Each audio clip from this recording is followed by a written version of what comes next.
¿Cuál es el contenido del elemento objetivo en la LACAP? Establecer las normas básicas que regulan las relaciones relativas a la planificación, adjudicación, contratación, seguimiento, liquidación de las adquisiciones de obras, bienes y servicios de cualquier naturaleza que la administración pública deba celebrar para la consecución de sus fines. 2. Quienes conforman el elemento subjetivo de la LACAP. El Estado frente al particular. 3. Describa al sujeto particular de la LACAP. Arts. 2. Las personas naturales o jurídicas, nacionales o extranjeras que oferten o contraten con la AP. 5. ¿Cuáles son los principios que rige la LACAP? No discriminación, publicidad, libre competencia, igualdad, ética, transparencia, imparcialidad, probidad, centralización normativa, descentralización operativa. 6. ¿Quiénes son los organismos de aplicación de la LACAP? Es la AP particular y el sujeto estatal son las instituciones centralizadas descentralizadas. 7. ¿Cuáles son las atribuciones de la UNAC? Proponer al ministro de Hacienda la política anual de las adquisiciones y contrataciones de las instituciones de la administración pública dentro de los límites establecidos en el artículo 6, literal A, de esta ley. Además deberá proponer anualmente los lineamientos de participación en los procesos de licitación y adjudicación de las micro, pequeñas y medianas empresas. B. Emitir las políticas y lineamientos generales para el diseño, implementación, funcionamiento y coordinación del sistema integrado de adquisiciones y contrataciones de la administración pública, que podrá abreviarse SIAC, así como la administración del sistema electrónico de compras públicas. C. Emitir instructivos, manuales y demás instrumentos que faciliten la obtención de los objetivos establecidos en esta ley. D. Asesorar y capacitar a las unidades de adquisiciones y contrataciones institucional, que podrá abreviarse OACI, en la elaboración de los documentos técnicos que sean necesarios para cumplir las políticas y lineamientos emitidos. E. Capacitar, promover, prestar asistencia técnica y dar seguimiento a las OACI para el cumplimiento de toda la normativa comprendida en esta ley. F. Apoyar la implementación de medidas de carácter general que considere procedente para la mejora del SIAC, en sus aspectos administrativos, operativos, técnicos y económicos. G. Revisar y actualizar las políticas generales e instrumentos técnicos de acuerdo a esta ley. H. Administrar y normar el sistema electrónico de compras públicas, el cual deberá estar a disposición de las instituciones de la administración pública, ofertantes, proveedores y contratistas. Este componente contendrá todos los documentos y actuaciones que deban registrarse según esta ley. Se mantendrá en todo caso la confidencialidad respecto de la información de los ofertantes, que por su naturaleza corresponda a un interés privado y no sea obligatoria su publicidad.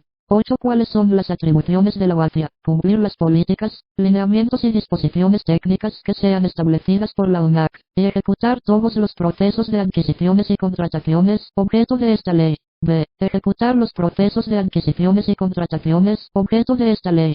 C. Constituir el enlace entre la UNAC y las dependencias de la institución, en cuanto a las actividades técnicas, flujos y registros de información y otros aspectos que se deriven de la gestión de adquisiciones y contrataciones. Elaborar en coordinación con la Unidad Financiera Institucional UPI, la programación anual de las compras, las adquisiciones y contrataciones de obras, bienes y servicios. E. Verificar la asignación presupuestaria, previo a la iniciación de todo proceso adquisitivo. F. Adecuar conjuntamente con la unidad solicitante las bases de licitación o de concurso, términos de referencia o especificaciones técnicas. G. Realizar la recepción y apertura de ofertas y levantar el acta respectiva. H. Solicitar la asesoría de peritos o técnicos idóneos, cuando así lo requiera la naturaleza de la adquisición y contratación. Y permitir el acceso al expediente de contratación a las personas involucradas en el proceso, después de notificado el resultado, y a los administradores de contrato. J. Mantener actualizada la información requerida en los módulos del registro,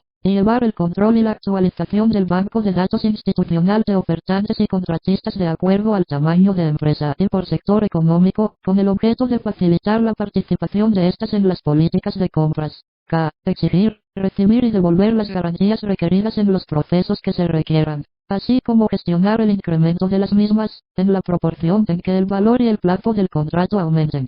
Dichas garantías se enviarán a custodia de tesorería institucional. L. Precalificar a los potenciales ofertantes nacionales o extranjeros, así como revisar y actualizar la precalificación al menos una vez al año. M. Informar por escrito y trimestralmente al titular de la institución de las contrataciones que se realicen. N. Prestar a la Comisión de Evaluación de Ofertas, o a la Comisión de Alto Nivel la asistencia que precise para el cumplimiento de sus funciones. O. Calificar a los ofertantes nacionales o extranjeros. B. Proporcionar a la UNAC oportunamente toda la información requerida por esta. Q. Cumplir y hacer cumplir todas las demás responsabilidades que se establezcan en esta ley.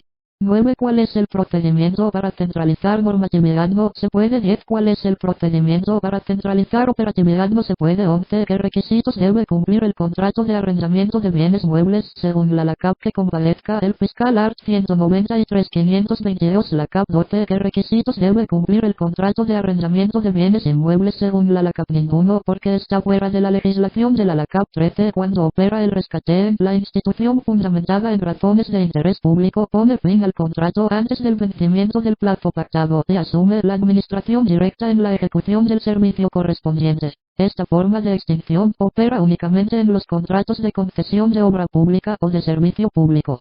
14. ¿Cómo se clasifican las infracciones en la LACAP? 150 leves, graves y muy graves. 17. ¿Qué tipo de contrato regula la LACAP? 22. Obras públicas, suministro, consultoría, concesión, arrendamiento de bienes muebles. 17. Explique dos de ellos art. 104. Para efectos de esta ley, se entenderá por contrato de obra pública, aquel que celebra una institución con el contratista, quien por el pago de una cantidad de dinero se obliga a realizar obras o construcciones de beneficio o interés general o administrativas, sea mediante la alteración del terreno o del subsuelo, sea mediante la edificación, remodelación, reparación, demolición o conservación, o por cualquier otro medio. Art. 119. Por el contrato de suministro, las instituciones adquieren o arriendan bienes muebles o servicios mediante una o varias entregas, en el lugar convenido por cuenta y riesgo del contratista. Dentro de este contrato se entenderán incluidos los servicios técnicos, profesionales y de mantenimientos en general, relacionados con el patrimonio, así como los servicios de vigilancia, limpieza y similares. 19. ¿Cuál es la diferencia de contrato? Forma de contratación. El contrato es la parte sustantiva y la contratación es la parte adjetiva. 20. ¿Qué es una forma de contratación? Es el procedimiento por el cual se tendrá que realizar un contrato. 21. ¿Qué son montos contractuales? Es el valor total de la inversión. 22. ¿Por qué son importantes? Porque nos permite es cogitar la forma de contratación, calcular las garantías, hacer cálculos de multa por mora. 23. ¿Cómo se deciden las formas de contratación? Por los montos contractuales. 24. ¿Cuál es el referente para el cálculo del monto contractual? El salario mínimo del comercio. 25. ¿Para qué son las comisiones de precalificación? Para evaluar, calificar la mejor oferta. 26. Enuncie dos nulidades contractuales. A. La concurrencia de alguna causal de incapacidad legal prevista en esta ley. B. La concurrencia de alguna infracción o prohibición sancionada expresamente con nulidad. C. El exceso cometido en alguno de los montos establecidos para contratar. Y 27. ¿Para qué sirven los bancos de información? ¿De quién es la competencia para llevar el récord de los ofertantes y la falta cometida por este? 28. Ejemplifique tres infracciones de la LACAP. Infracciones graves art. 152. Se considerarán infracciones graves las siguientes. A. Reincidir en alguna de las infracciones de las tipificadas en el artículo anterior, después de haber sido sancionado. B. Recibir o dar por recibidas obras, bienes o servicios que no se ajusten a lo pactado o contratado, o que no se hubieran ejecutado. C. Recomendar la contratación con una persona natural o jurídica comprendida en el régimen de las prohibiciones para contratar, siempre que haya conocido esta circunstancia antes de la recomendación. D. Recibir el diseño de obras que su ejecución resulte material o jurídicamente inviable. 29. Enuncie tres sanciones art. 154. La imposición de las sanciones a que se refieren los artículos anteriores, se harán conforme a la naturaleza de las infracciones, de la siguiente manera. A. Por las infracciones leves. Se realizará una amonestación escrita del superior jerárquico. B. Por las infracciones graves. Se impondrá suspensión sin goce de sueldo hasta por un máximo de 3 meses. C. Por las infracciones muy graves. Se considerarán causales de despido o de terminación laboral sin responsabilidad para la institución, sin perjuicio de la responsabilidad civil y penal a que hubiere lugar. 30. ¿Cuál es la diferencia entre caducidad, rescate, caducidad? Los contratos también se extinguen por cualquiera de las causales de caducidad, sin perjuicio de las responsabilidades contractuales por incumplimiento de las obligaciones. Son causales de caducidad las siguientes. A. La falta de presentación de la garantía de cumplimiento de contrato. B. La mora del contratista en el cumplimiento de los plazos. C. Mora en el pago oportuno por parte de la institución contratante, de acuerdo a las cláusulas contractuales. Y D. Las demás que determine la ley o el contrato. 31. Diferencia la sanción del Estado de la sanción que impone al particular. Las infracciones cometidas por los funcionarios o empleados de las diferentes instituciones de la administración pública, para los efectos de esta ley se clasifican en leves, graves y muy graves. La institución inhabilitará para participar en procedimientos de contratación administrativa al ofertante o contratista que incurra en alguna de las conductas del art. 158, inhabilitando por 1, 2, 3, 4, 5 años. 32. ¿Cuál es el monto de la garantía de buena obra? El porcentaje de la garantía será el 10% del monto final del contrato. Su plazo y momento de presentación se establecerá en las bases de licitación, la que en ningún caso podrá ser menor de un año. 33. ¿Cuál es el monto de la garantía de buena inversión del anticipo? La presentación de esta garantía será un requisito para la entrega del anticipo. La cuantía de la misma será del 100% del monto del anticipo. El anticipo no podrá ser mayor al 30% del monto del contrato, de acuerdo a lo establecido y en concordancia con las bases de licitación o de concurso, términos de referencia o documentos afines. 34. Describa al sujeto estatal de la LACAP. Es la particular, el estatal son las instituciones centralizadas descentralizadas. 35. ¿Cuál es el contenido del contrato de consultoría? Son contratos de consultoría los que celebra la institución, con el objeto de obtener mediante un precio la prestación de servicios especializados, tales como a. Toma de datos, investigación y estudios para la realización de cualquier trabajo técnico. B. Estudio y asistencia en la redacción de proyectos, anteproyectos, modificación de unos y otros, dirección, supervisión y control de la ejecución y mantenimiento de obras e instalaciones, y de la implantación de sistemas organizacionales. C. Cualesquiera otros servicios directa o indirectamente relacionados con los anteriores, y en los que también predominen las prestaciones de carácter intelectual no permanente. Y D. Estudios de carácter técnico, económico, industrial, comercial o cualquier otro de naturaleza análoga. 36. ¿Cuál es el contenido del contrato de concesión art. 130. Para los efectos de esta ley, los contratos de concesión podrán ser a. De obra pública. B. De servicio público. C. De recursos naturales y subsuelos. 37. ¿Qué es lo que debe contener el contrato en la LACAP art. 21. Los contratos regulados por esta ley determinan obligaciones y derechos entre los particulares y las instituciones como sujetos de derecho público, para el cumplimiento de sus fines. Excepcionalmente regula la preparación y la adjudicación de los contratos de arrendamiento de bienes muebles. 38. Diferencia el acta de arreglo directo con el acta de arbitraje art. 163. Por el arreglo directo, las partes contratantes procurarán la solución de las diferencias, sin otra intervención que la de ellas mismas, sus representantes y delegados especialmente acreditados, dejando constancia escrita en acta de los puntos controvertidos y de las soluciones, en su caso. Art. 165.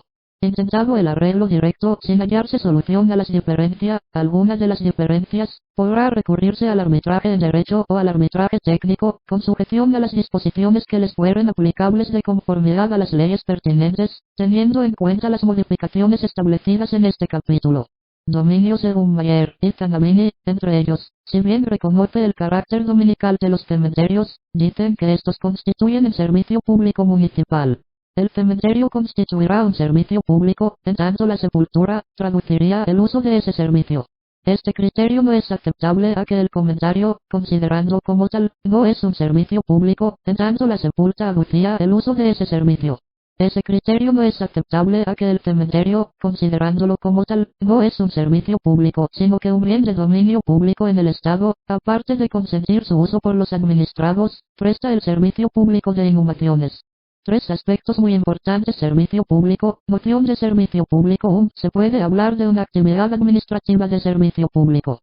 2. Comportamiento de la administración pública. La asunción de una gestión pública cuyo objeto ejercicio estará vedado a particulares. Y 3. Existen servicios públicos con rango constitucional que presta el Estado desde el punto de vista económico. Administración pública son esencialmente para el desarrollo del país. Las formas de la actividad administrativa y de los servicios públicos se dividen en dos. Primero, la clásica y la moderna. La clásica contiene la policía administrativa, fomento, actividades de servicios públicos. La moderna, acción regulatoria, acción de fomento, acción de prestación, acción de gestión económica, acción de planificación. Hablaremos del concepto de servicio público. Poder de policía. Definición. Elementos comunes. El servicio público consta de actividades, las cuales son asumidas por el Estado y las administrativas. Prestaciones que se aseguran a PART y CULAES. Satisfacción de necesidades colectivas y las organizaciones controladas por autoridades. Las actividades administrativas son orgánicas y materiales impone el Estado constitucionales y legales. Esto viene a satisfacer necesidades de dinero, especie o servicio. Además tenemos las reglas de derecho como un régimen jurídico y marco normativo.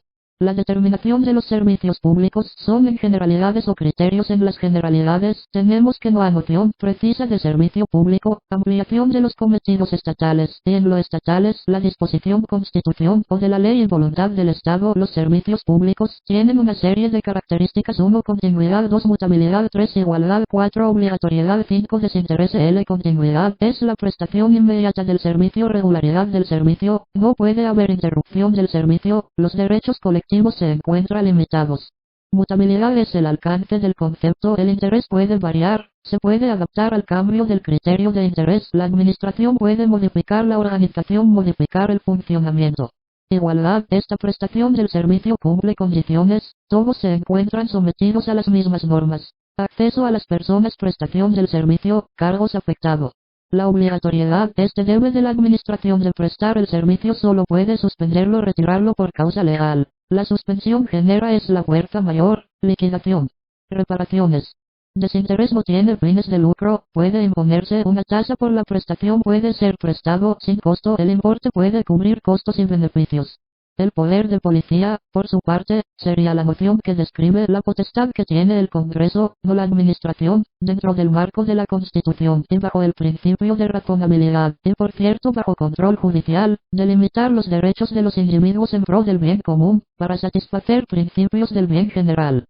De ese modo, la noción que se caratula como poder de policía sería orgánica, puesta en cabeza del poder legislativo, bajo control judicial y bajo supremacía constitucional, y hoy en día de los tratados de derechos humanos y demás tratados internacionales, pero una facultad legislativa del Congreso de la Nación, claramente. La noción de policía como facultad administrativa corresponde en este esquema al Poder Ejecutivo y sus órganos dependientes, sometida ya no solo a la Constitución, sino también a la legislación. Es actividad sublegal por excelencia.